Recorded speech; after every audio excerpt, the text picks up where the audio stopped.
Garoppolo spoke about. Your guys. She's a local. I got to get her. Jimmy Garoppolo spoke about how he's very similar to you and that he's motivated by hearing his criticism. He reacts differently, but does that surprise you at all? No, it doesn't. You don't become a great player by just letting people say whatever they want about you and not taking some of it as fuel.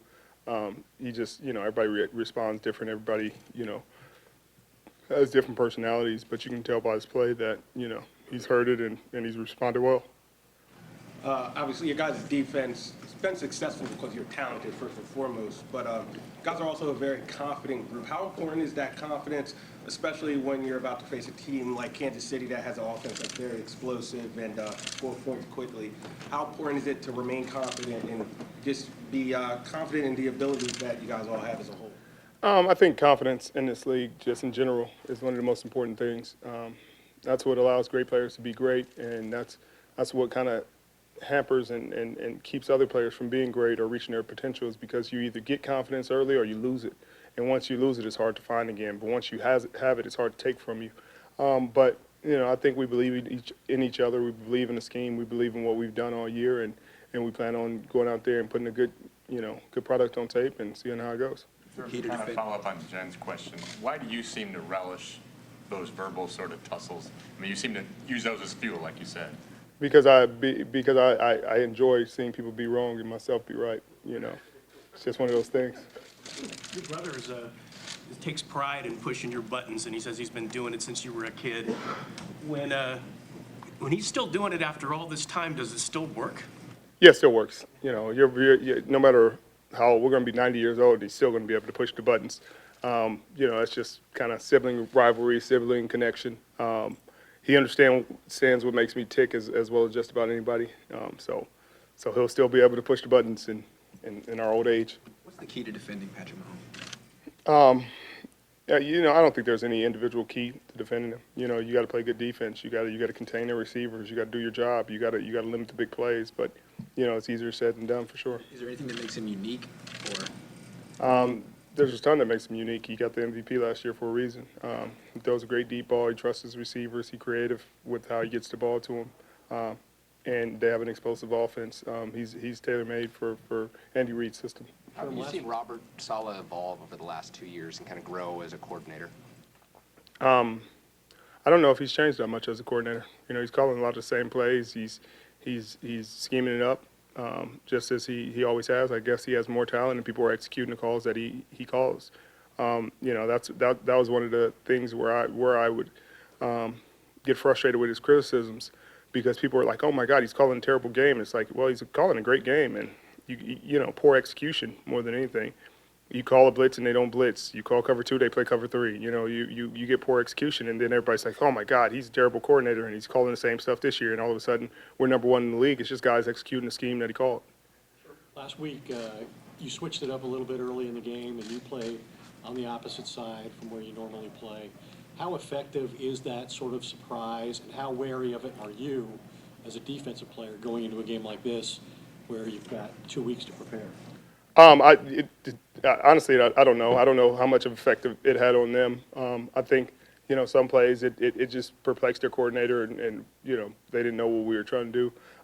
But it doesn't make a difference to me. Honestly, whatever the coach calls, if he tells me to line up on the right, for these plays, or line up on the right the whole game, then that's what I'm going to do. Like I said before, I don't call a scheme. I just play the scheme that's called. I just wondered about the element of surprise with 2 weeks to prepare. How do you have to approach that? Yeah, I mean, there's always some wrinkles, especially on defense and offense. I'm sure they'll put in some wrinkles. That's the gamesmanship of it. That's the gamesmanship of having a long time to prepare and having two very unique coordinators. Richard, you seem pretty attuned to conversations going on before games. A lot of people were talking about Kansas City's team speed. How do you guys feel like you match up with that? And how do you match up with speed schematically?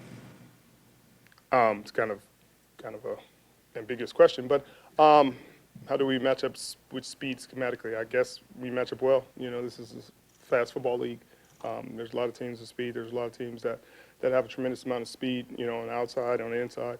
At the end of the day, you got to go out there and execute your scheme, regardless. You can go out there and face 5 receivers that run 4.6, and if you don't execute your scheme, you can get run out the building. So at the end of the day, we expect to go out there and do what we've done. Does having Super Bowl experience help a player? Is that an asset? And do you feel that your experience can It's overrated. I mean, before I won a Super Bowl, we didn't have any experience. We won the game 43-8. You know, it didn't make a difference. Guys, it's a football game. Now, if you say at the Super Bowl you're going to play under different rules and unique XFL, you know, there's 80-yard field and, you know, then cool. It'd be something to have experience doing that. But if the field's, you know, 53 and a third, whatever it is, if the end zone's the same, if the field goal posts are in the same spots, then it's the same game. When you came here, there was a lot of young eyes in that locker room that were looking at you to see, you know, see what you were like, and some of them I've talked to, they were even a little bit nervous, you know, because of all you've done and your pedigree.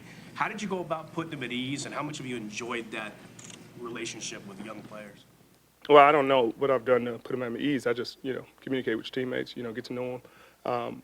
And I always told them doesn't really matter what you did in the past. You know what I mean? They're like, oh my God, your Seattle days was so cool. I was like, I'm about to show you even better.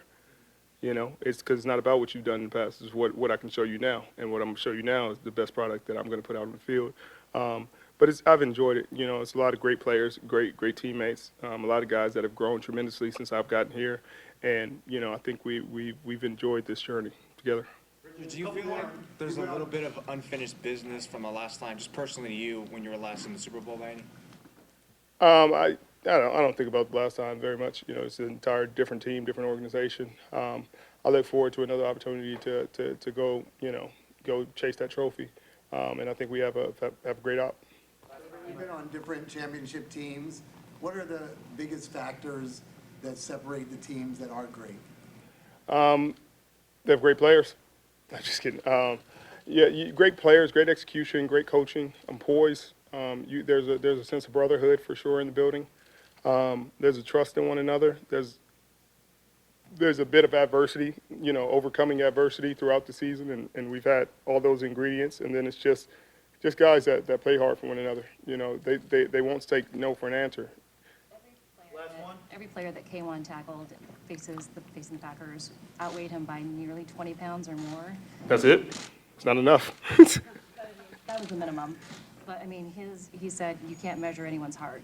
You can't. If they could measure heart at the combine, they'd stop doing all these pointless drills and all this other stuff, and they stop having busts in the first and second and third and fourth and fifth and around. They'd stop having busts, because if you could measure what K1 has, what Jimmy Ward has, what Defoe has, what Fred Warner has, what Kittle has, what Tyshawn has, what Jimmy Garoppolo has, then all these guys would be first-day picks. You know, you're talking about Greenlaw went in the 5th round in his last draft, and you're not going to sit here and tell me he's not a day-one talent. But that's just how it goes. You know what I mean? If you could measure the things that these guys have, then they wouldn't make as many mistakes, you know, in the process. But it is what it is. How good is Greenlaw? He's really good. For a rookie to come in here and play as well as he has, you know, I would expect him to be on most first-team all-rookie teams and everything. He deserves it. He's played at a high level since he got here, and it's hard to say enough about how well he's performed. Thank you.